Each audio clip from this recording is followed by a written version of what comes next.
Assalamualaikum dan selamat pagi murid-murid. Masih bersemangatkah untuk meneruskan pembelajaran pada hari ini?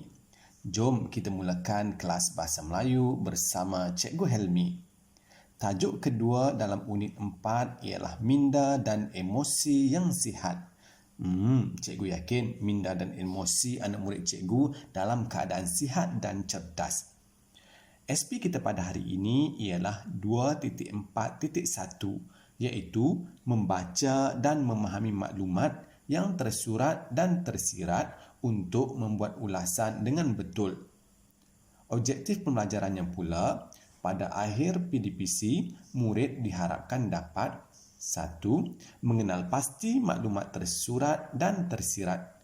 2. Membuat ulasan berdasarkan maklumat tersurat dan tersirat. Mari kita mulakan dengan aktiviti yang pertama. Murid membaca dan memahami teks ceramah. Teks ceramah ini cikgu petik daripada buku teks Bahasa Melayu tahun 6 halaman 19.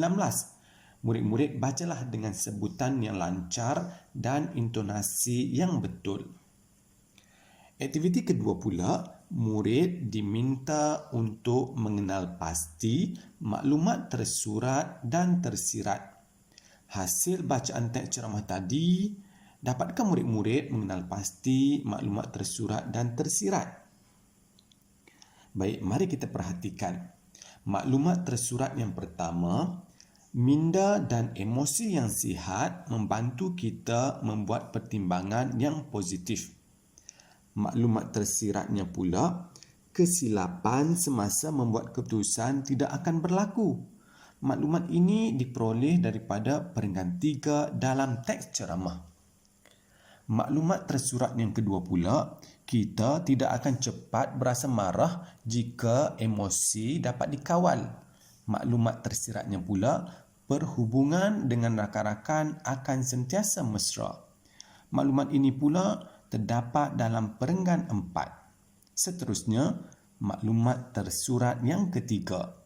Individu yang mempunyai minda yang sihat juga dapat menghadapi sesuatu musibah dengan tenangnya. Maklumat tersiratnya pula, kita mampu mengawal perasaan sedih supaya tidak berpanjangan. Dapatkah murid-murid kenal pasti maklumat ini berada di perenggan mana? Ya, dalam perenggan 5. Maklumat tersurat yang keempat pula, kita tidak akan mengantuk semasa menjalani aktiviti kurikulum dan co-kurikulum.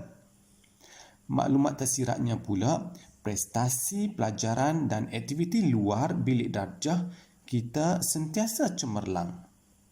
Baik, aktiviti seterusnya, murid diminta menulis ulasan berdasarkan maklumat tersurat dan tersirat. Sebelum itu, mari kita buat ulang kaji untuk menulis ulasan.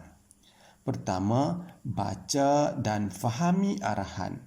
Kemudian, cari KKS, iaitu kata kunci soalan. Contohnya, tulis ulasan tentang cara-cara, tentang langkah-langkah, tentang kebaikan dan banyak lagi. Ketiga, ulasan hendaklah ditulis dalam 3 perenggan. Perenggan pertama ialah perenggan pendahuluan. Perenggan kedua pula ialah perenggan isi. Perenggan isi ini digabungkan isi tersurat dan isi tersirat. Perenggan ketiga ialah perenggan penutup ataupun kesimpulan. Selalunya, perenggan pendahuluan ditulis rapat di bahagian tepi, manakala perenggan isi dan kesimpulan jarak 1 jari ke dalam. Baik, seterusnya, cikgu akan tunjukkan contoh jadual membina ulasan. Cuba murid-murid perhatikan bagaimana maklumat tersurat dan tersirat yang kita senaraikan tadi digabungkan menggunakan kata hubung. Ini pula contoh kerangka menulis ulasan dalam bentuk perenggan. Cuba murid-murid perhatikan cara menulis perenggan pendahuluan, perenggan isi dan perenggan kesimpulan. Fahamkah murid-murid dengan penerangan cikgu tadi? Jika sudah faham, jom kita mulakan tugasan pada hari ini. Pertama, salin jadual maklumat tersurat dan tersirat. Kedua, tulis ulasan dalam bentuk perenggan. Murid tidak perlu salin panduan asas membina ulasan. Setelah siap, sila hantar gambar tugasan kepada cikgu melalui Google Classroom. Sekian saja untuk pembelajaran pada hari ini. Jumpa lagi.